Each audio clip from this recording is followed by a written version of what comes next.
A man, a strangely unfamiliar face, walks up to a hotel reception. In his hands, no suitcase, no bag, just a small box holding a few personal items. His eyes carry a chill, as if he came to this city not to blend in, but to disappear. January 2nd, 1935. Kansas City's luxurious President Hotel. One room, room number 1046. 4 walls where sunlight never reaches. Always dark. Always silent. 3 days later, that same room had become a murder scene. Blood had reached the walls, but the biggest shock? The man was still alive. And when they asked him, "Who did this to you?" he uttered just one word. Nobody. Who was he? Who was behind him? And why does it feel like this murder story isn't just a murder story? The man was tall, with a strong build. Like a wrestler or boxer. Part of his ear was mangled. That cauliflower ear fighters often get in the ring. His hair was oddly cropped, as if someone had rushed the job with clippers. At the reception, he signed his name Roland T. Owen, visiting from Los Angeles. But he carried no luggage, no clothes bag, just a small pouch containing a comb, toothpaste, and a brush. He made a special request to the hotel receptionist. "I need a room with no windows, no outside view." It seemed like he wanted to avoid light, or perhaps someone's gaze.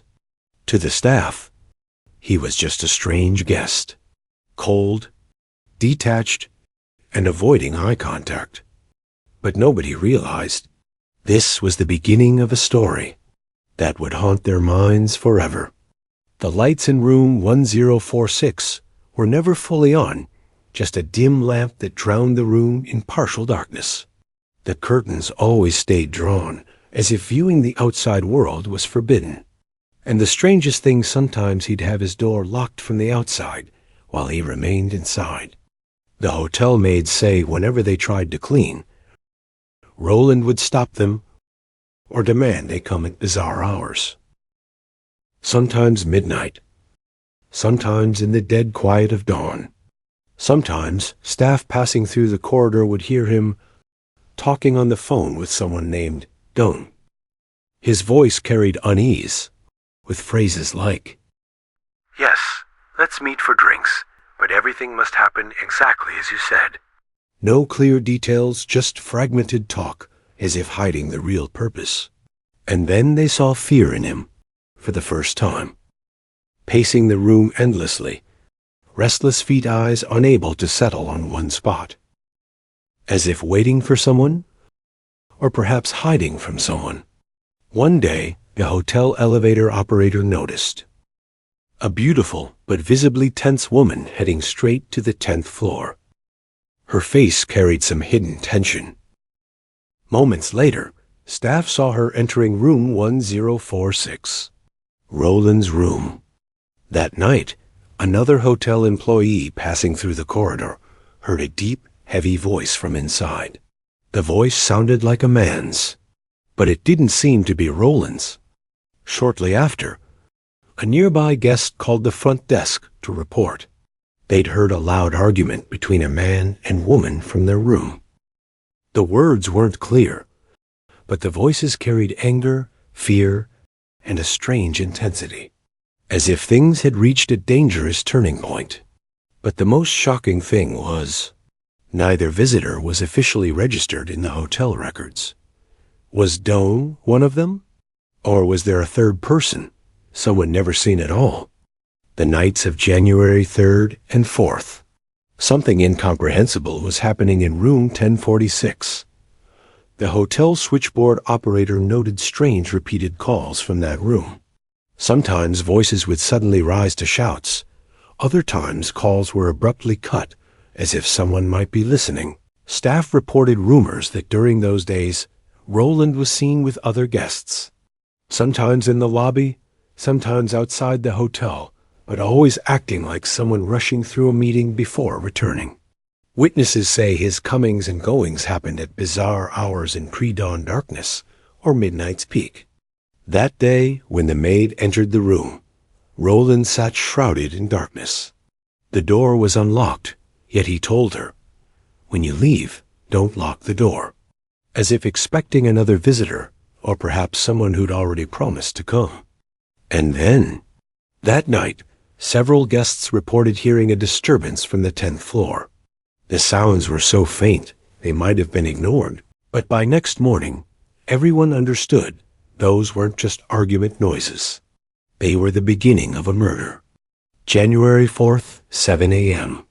The hotel switchboard operator noticed room 1046's phone was off the hook.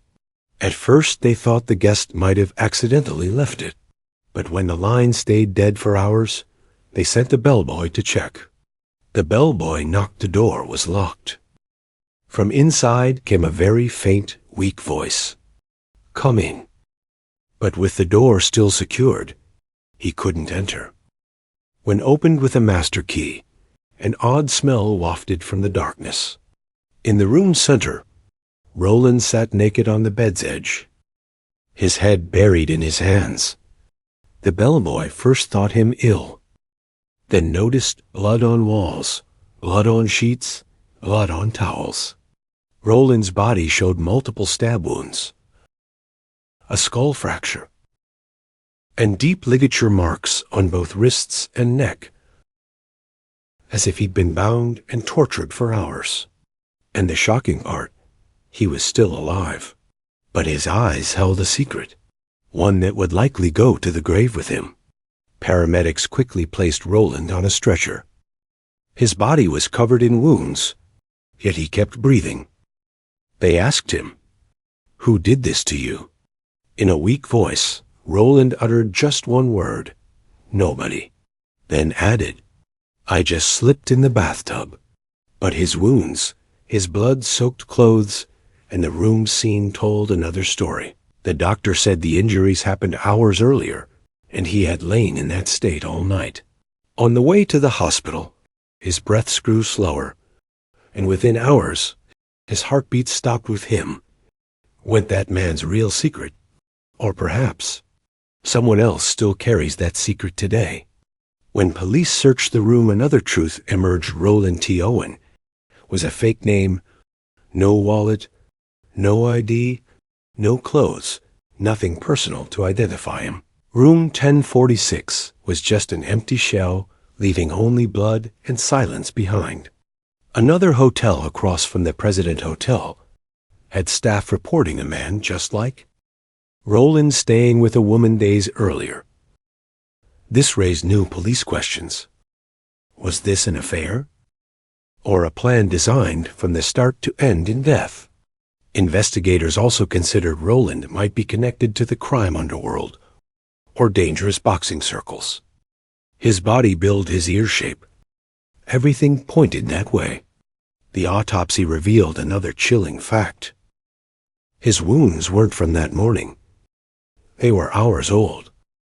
Some wounds showed he'd been tortured for a long time. But who? And why? These questions still hung in the air, as if the answer still hid somewhere watching. Months passed, but the case went cold. No leads, no suspects. The city decided this stranger's final rest was done a simple burial arranged at city expense. A few days later, an anonymous caller told the funeral home, "Don't he say this was murder? He died because he betrayed another woman." The caller hid their identity, but their voice carried a strange coldness, as if they knew the truth. In 1936, an unexpected twist came. Police confirmed Roland T. Owen was actually Artemus Ogletree, just a 17-year-old from Birmingham, Missouri. His mother told police she'd exchanged letters with him for months. But oddly, Artemus never used a typewriter, yet all these letters were typed. The most shocking part, those letters were dated after his death. Was the killer writing his mother to keep the truth buried forever? With no solid evidence left, only theories remained. Some said this was a love triangle. involving an unidentified woman. Maybe she was in room 1046 that night. Or maybe she sent someone. Another theory claimed Artemus had organized crime ties. This was a mob-style execution. To make an example, showing the price of betrayal. Some investigators believed this was simple personal revenge. Maybe an old enemy, or jealous rival, who wanted it to look like an accident. But one name kept appearing in all theories. Doan. Who was he? The real mastermind that night, or just an imaginary name Artemus created to protect his killer? Then another possibility. Maybe this was a serial killer. Someone involved in other unsolved murders who might still be alive today. After all these years, some questions still demand no answers, only raise suspicions. Why did Artemus use a fake name? Who was he hiding his real identity from? Who sent those letters to his mother after death?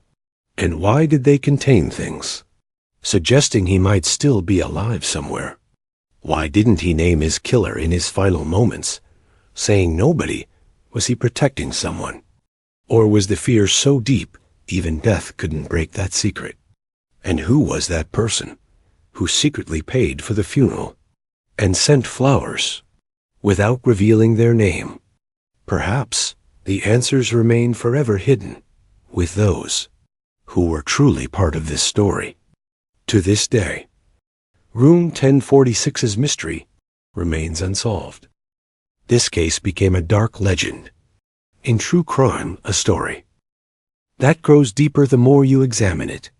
Imagine, while investigators searched the hotel, the killer might have walked right past them, like any regular guest, right in front of them, without being caught.